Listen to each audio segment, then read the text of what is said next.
Amigo y amiga que me escuchas, te damos la bienvenida nuevamente a Púlpito Reformado.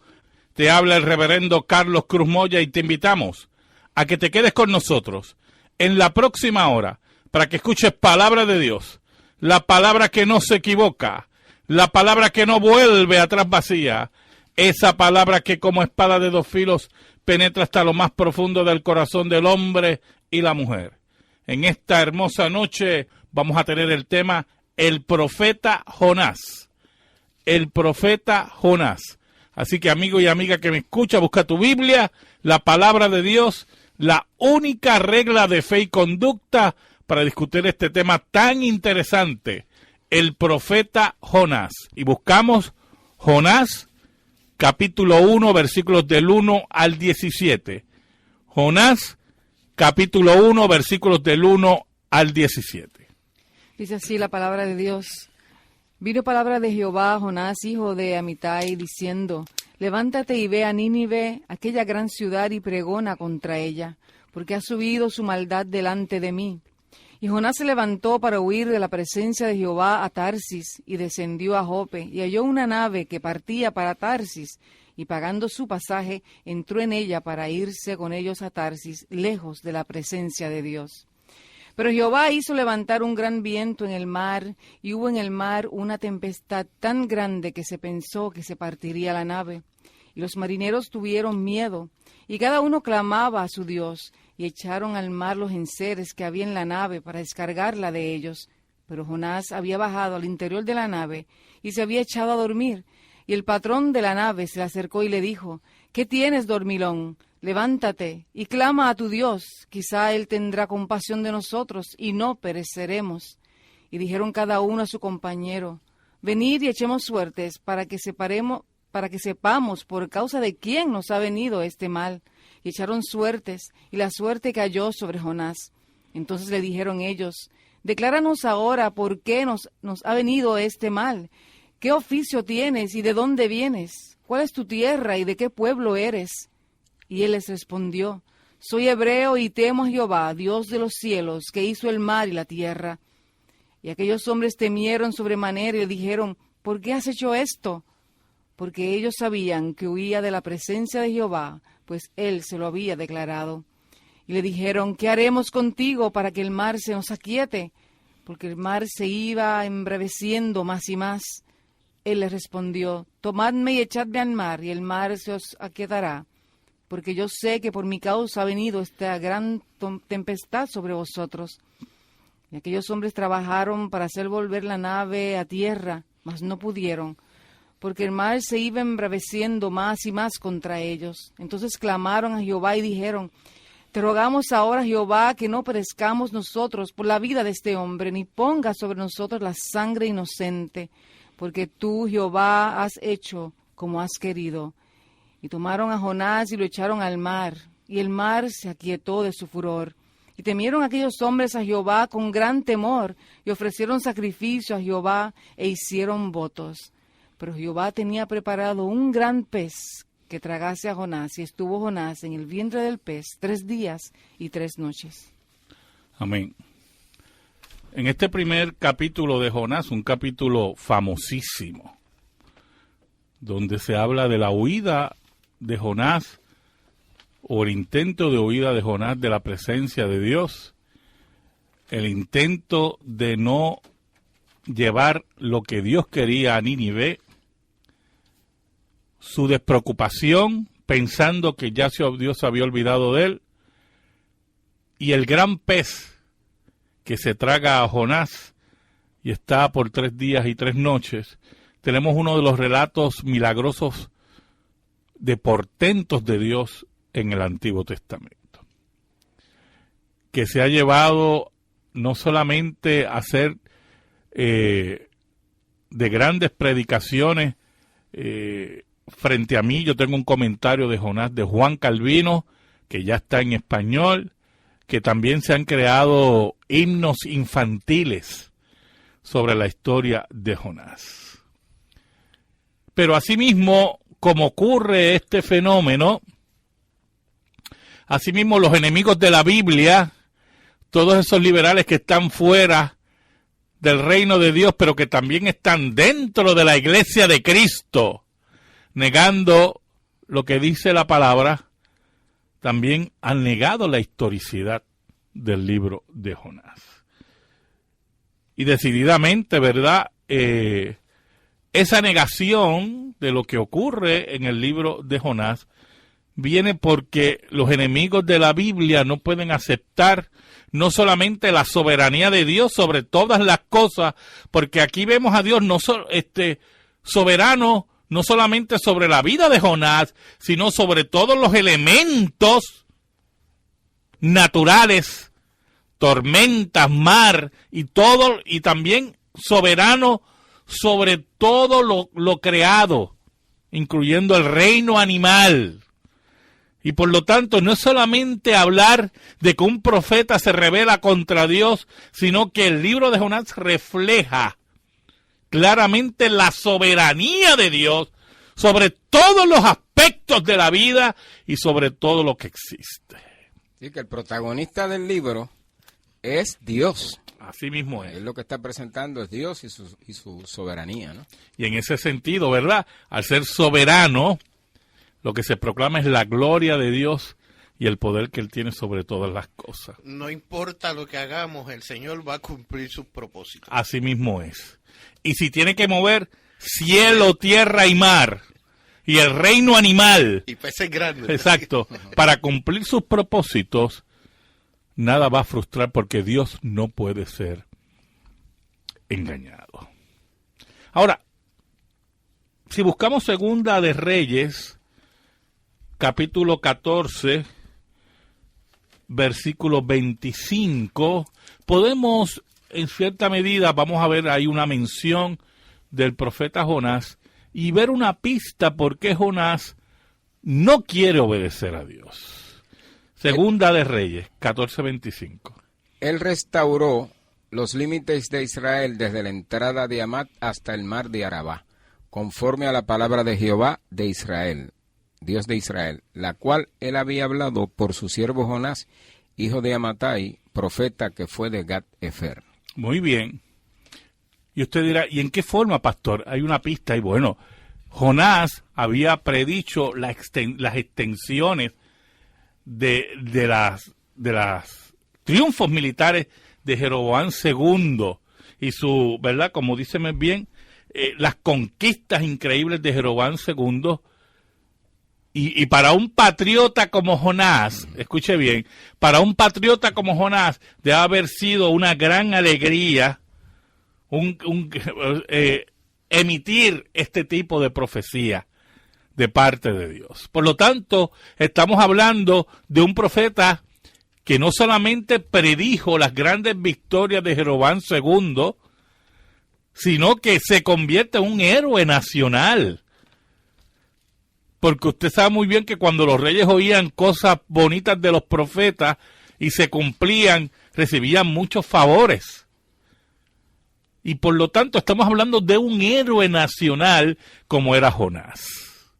A ese héroe nacional, que no dudamos que su orgullo se debe haber inflado, Dios lo manda a los asirios, enemigos naturales de Israel, para que les predicara la palabra de Dios. A los gentiles, enemigos de Israel, para que le hablara palabra de arrepentimiento de parte de Dios. Por lo tanto, este gran patriota, este hombre que Dios utilizaba en profecía, dijo, yo no, y no dudamos, ¿verdad?, que debe haber sido así el proceso mental de Jonás. No, yo no voy a obedecer a Dios. Yo para allá no voy, Ni para allá voy a mirar. A los enemigos, yo que soy un héroe nacional, a los enemigos de Israel, no. Y decide huir de Dios.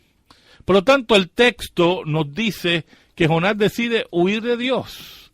Y hay algo muy importante, hermano, en esto. ¿Cómo es posible que un profeta que tiene un concepto claro de quién es Dios y el Dios que él servía, el concepto teológico judío de Dios, que es inmenso y está en todo lugar y controla todas las cosas, le pasara por la mente que puede huir de Dios. ¿Qué nos habla ahí? Nos habla del gran poder del pecado. El pecado es tal que aún a un profeta como Jonás, usado por Dios, lo embrutece. Y su orgullo es más poderoso que obedecer a Dios. Y qué terrible, hermano, cuando nuestro orgullo, cuando nuestra ceguera pecaminosa nos lleva a darle las espaldas a Dios. Pensando que podemos hacerlo, o sea, pensando que podemos escondernos, que podemos huir, es contraproducente. Una idea como esa, teniendo un conocimiento de la historia de Israel, que cuando fueron a entrar a Jericó, Rahab le dijo, es que nosotros sabemos que el Dios de ustedes es el Dios de arriba en los cielos y de abajo en la tierra. Porque sabemos lo que ha hecho en Sí. Egipto. O sea, estamos frente a un fenómeno, ¿verdad? Que nos indica la capacidad del pecado del ser humano, no importando el oficio que haya sido llamado, no importando, en este caso de Jonás, las revelaciones que había recibido de parte de Dios. Conocimiento correcto. Correcto de Dios. Para él era más importante su orgullo nacional, su judaísmo recalcitrante, nacionalista, antes de llamar arrepentimiento a aquellos que no conocen a Dios. Y él sabe que ellos se van a arrepentir porque él sabe que Nínive se iba a arrepentir. Él lo sabe porque más adelante habla de eso. Al final lo dice, ¿verdad? Sí. Pero ahí lo que hace es que acentúa, exacto, en cierta medida, ¿verdad?, su pecaminosidad. El orgullo profundo que tiene Jonás. Que para él, la misericordia de Dios debe ser dispensada para Israel. Y que por lo tanto, los enemigos de Israel, que tanto dolor le han hecho, no merecen nada de parte de Dios. Pero nosotros no estamos llamados a determinar. Oiga. ¿En quién Dios usa esa misericordia? Así mismo. ¿A quién Dios va a repartir? Y Jonás, pues mire, decide huir de Dios. Totalmente. Y se embarca a la mar, como si con eso está huyendo de Dios. Y Jonás no entiende, y ahora lo entendemos nosotros, ¿verdad? Y Jonás también lo entendió, que ese era el propósito de Dios. Que se montara allí para bregar y trabajar con Jonás. Y es importante que usted sepa que no importa donde usted huya, como dice el salmista, ¿quién huirá de tu espíritu? ¿A dónde huiré de tu presencia? Si me remonto a los cielos, allí estás tú. Si estoy abajo, tú también estás. Frente a eso, Dios tiene un plan perfecto para bregar con Jonás. ¿Para qué? Doblegar su orgullo, para que obedezca la voz de Dios, el mandato de Dios.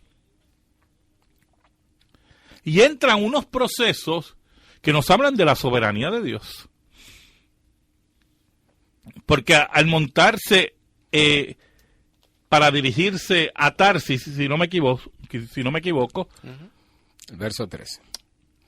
Entró en ella para irse con ellos a Tarsis, lejos de la presencia de Jehová. Como si usted pudiera huir de Dios.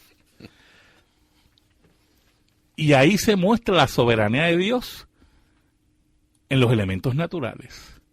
Porque estando en la mar, Dios levanta una tormenta. A tal nivel que se pensaba que la nave iba a zozobrar. Y aquí nos habla del control que Dios tiene sobre la naturaleza. Y cuando hablamos de huracanes y terremotos, Dios no está lejos de eso porque Dios controla todo eso. ¿Usted me oyó? Cuando usted oye a los deístas metidos en la iglesia de Cristo, diciendo que Dios nada tiene que ver con huracanes y terremotos, todos esos impíos y deístas dentro de la iglesia de Cristo, lo que buscan es negar la soberanía de Dios sobre todas las cosas. Como si Dios estuviera alejado de todo esto. Como si Dios no lo pudiera controlar. Como si Dios no controlara la mar y los cielos, las tormentas y las lluvias, como dicen los salmos, los volcanes. El Dios derrotado del deísmo. Pastor, inclusive, o sea, si vamos más allá, utiliza la maldad. Me trae a la memoria los 10 hermanos de José. Utiliza la maldad para cubrir sus propósitos del ser humano. O sea, Dios va a cumplir su propósito, no importa qué, como dijimos anteriormente. Así mismo es. Y allí en medio de toda esa tormenta, entra otro elemento, hermano. Yo quiero que usted me siga en esto. Los hombres que están en esa embarcación, imagínese, yo no sé si usted ha estado en una embarcación cuando el mar está picado. ¿Tú has estado, Ángel? Sí. Tú tuviste bote, Sí, ¿verdad? Y pasamos 2 o 3 sustitos. Ok, y yo he estado en embarcaciones cuando el mar está picado nada más, ¿oyó? Picado. Y aparte del mareo que me ha dado, mire, es una cosa... El susto. No, Esta gente estaba en medio de una tormenta creada por Dios. Y es se complica porque hay viento fuerte, o sea, Exacto. no solamente el movimiento del mar, es el viento fuerte que zarandea tu embarcación. Exacto. Oiga, y en medio de eso, los hombres empiezan a tratar de resolver la cosa, empiezan a tirar enseres y vamos a ver, pero mire, más arreciaba la tormenta, porque ¿sabe algo? El que se crea que puede huir de Dios no sabe con quién se está metiendo. Y ocurre otro fenómeno. Dice la Biblia que echaron suertes. Y ese término nosotros lo vemos mucho en el Antiguo Testamento y también en el Nuevo. Y la suerte cayó sobre Jonás. Y aquí entra un elemento que tenemos que aclarar en esta noche, que muchos cristianos se equivocan. Número 1, la suerte no existe. Porque Proverbios dice que la suerte es echada en el regazo. Y de Jehová es la respuesta de ella. Y de Jehová es la respuesta de ella. A Dios nada se le escapa. Y ellos echan suerte en su concepto, ¿verdad? Equivocado del concepto de suerte, porque pensando que en eso ellos pueden hacer lo que crean, ¿verdad? Pero Dios es el que tiene control también de eso. Y la suerte cae sobre Jonás. Dios tiene el control de todas las cosas, hermano. Dios tiene el control de tu vida, de tus hijos, de tu familia. No hay nada a la suerte. Nada que Dios no controle. Cada detalle en este libro está bajo el control de Dios.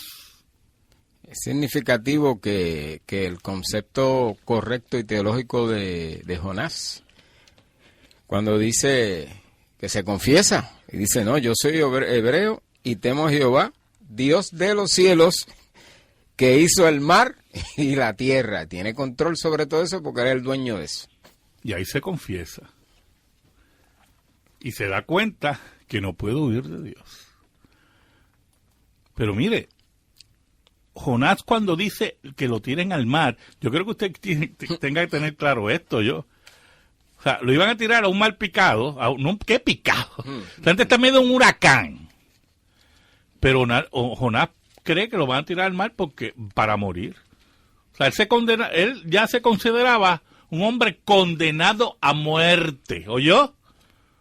Y yo pienso que a sabiendas de su desobediencia. Claro, no, ya entró en razón que no podía huir de Dios. ¿Qué hice, Dios? Exacto, y Dios, tírenme a la mar, porque él pensaba, muero, y esto se tranquiliza. Exacto. Dios está pidiendo mi vida.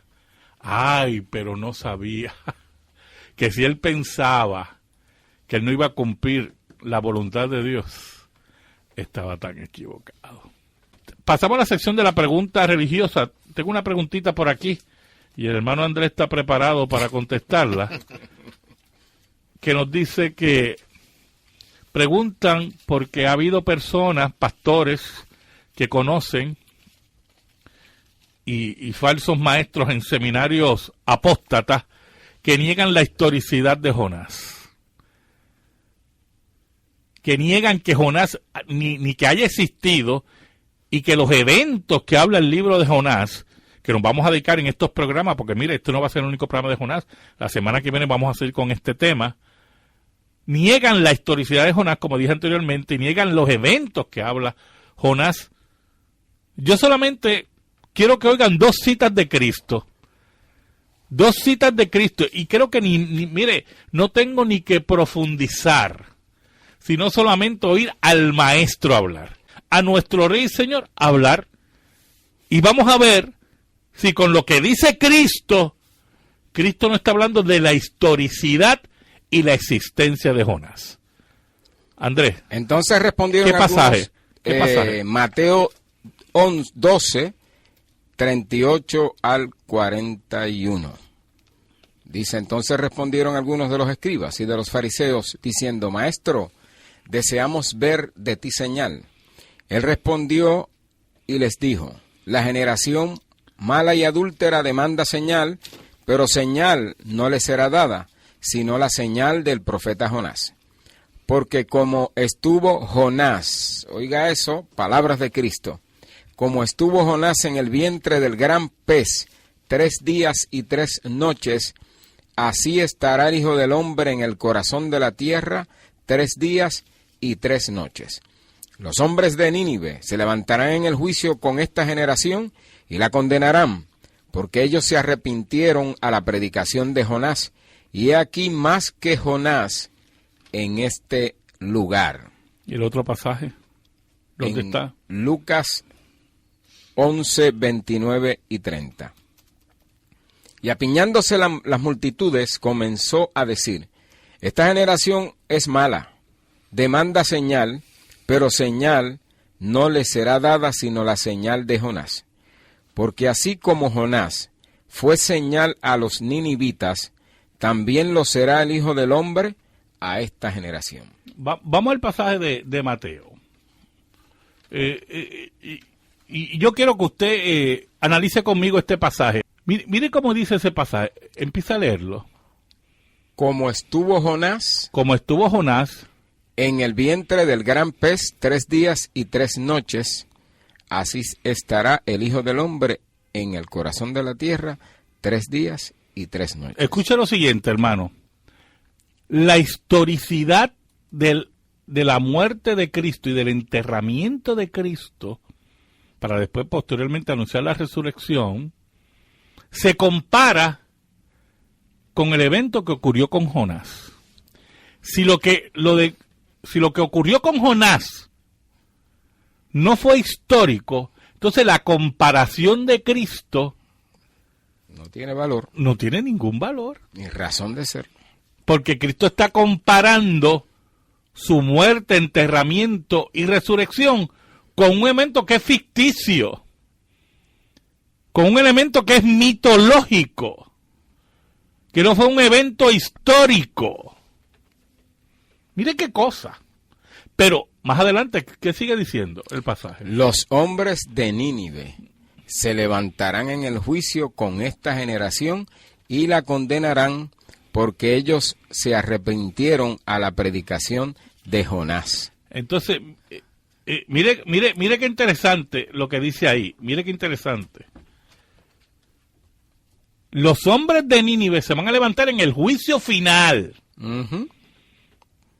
Entonces, Cristo habla del juicio final, habla de testigos que van a ver el juicio final, pero la referencia que hace Cristo es de un evento que nunca ocurrió. Un evento totalmente antihistórico. Un cuento para niños. Según ellos. Exacto, Claro está. como dicen los enemigos de la Biblia, incluyendo un escritor que tanto quieren por ahí, Justo González, que niega la historicidad de Jonás. Entonces, frente a eso, Cristo, que creía en la historicidad de Jonás, basa no solamente su muerte, enterramiento y resurrección, sino también el juicio final, los testigos van a ver el juicio final, en un evento Que no sucedió. que no sucedió. ¿Cómo es posible eso? Por lo tanto, Cristo estaba que equivocado. Y no solamente equivocado. Sus comparaciones, sus analogías, no sirven. Ese es el problema de negar la Biblia.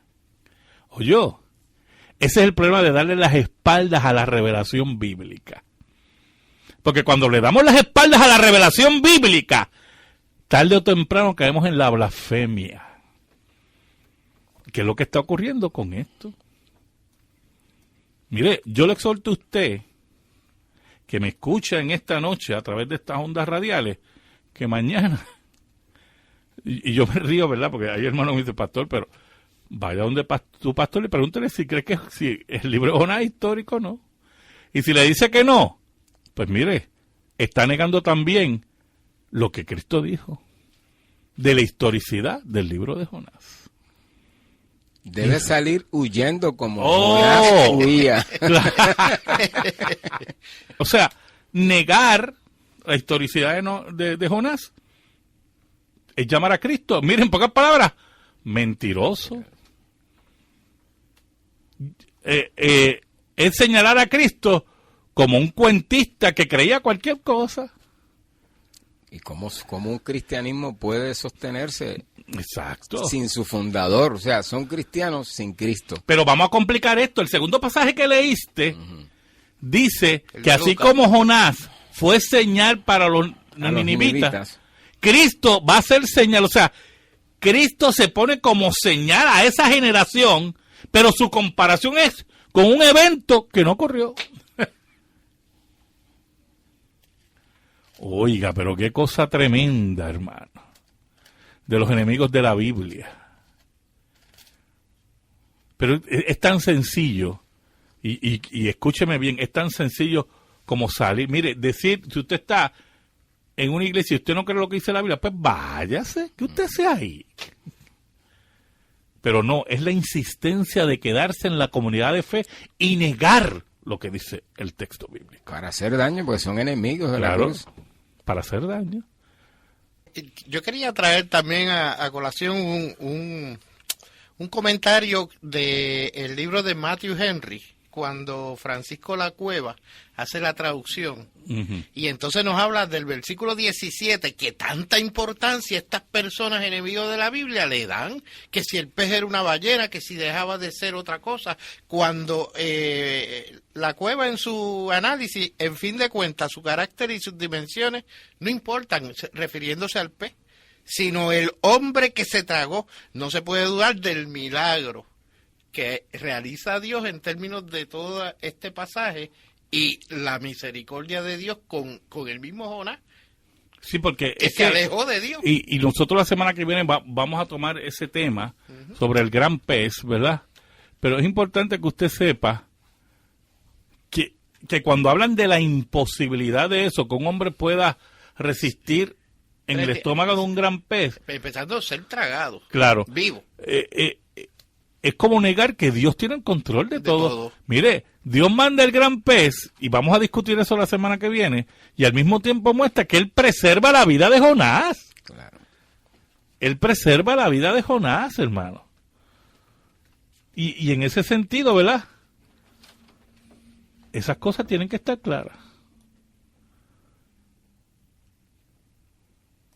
Yo tengo aquí un anónimo de Bayamón que pregunta que cuál... es una pregunta fuera del tema, pero yo se la voy a contestar rapidito. Su opinión sobre la doctrina científica, no sé qué tiene eso de ciencia, lo que le voy a decir ahora. Tiene de ciencia lo que yo tengo de sueco. Su opinión sobre la doctrina científica de la declaración que todo lo que se declare con la boca se cumple. Eso es una mentira. Eso es brujería. Se acabó. La brujería es la que cree esas cosas, el ocultismo. Así de sencillo es esto. Así que, hermanos, frente a todo este proceso, el libro de Jonás lo que nos quiere mostrar es la soberanía de Dios. Y que Cristo nos declaró que fue un libro histórico. Y que los eventos que ocurrieron en el libro de Jonás, fueron reales. Y esa es la gran verdad. Amigo y amiga que me escuchan, muchísimas gracias. En esta hora del Señor, Dios bendiga tu vida. Dios bendiga tu familia y que la paz de Cristo siempre esté sobre ti. Dios te bendiga.